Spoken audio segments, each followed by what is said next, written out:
Just because I don't code my websites from scratch doesn't mean I'm not a web developer.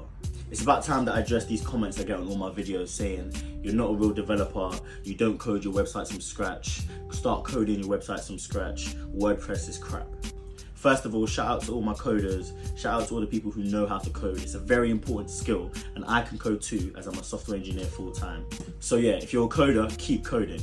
But here's the thing, coding a website takes time, and when you've got clients like me, time is money. So I do not have the time to be coding all my websites from scratch all the time. Let's actually be real for a second.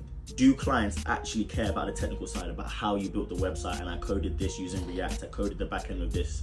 No, clients don't actually care about that. They care about the service you provide them, which is helping their business. And here's the thing, WordPress allows me to do just that, provide a good service to my clients. WordPress allows me to quickly make a site using templates, using themes, and add extra functionality with plugins. And here's the thing for the people that don't know, WordPress actually does involve coding sometimes, as when I've got a custom project, I'll add CSS, HTML, and PHP if it needs. And before certain people start going to my comments saying I'm hating on coding, no, I'm not. In fact, I started my web design journey by coding all my websites from scratch. But as my business grew and I started to get more clients, I realized there's a smarter and more efficient way to start doing this. And that's where WordPress came in.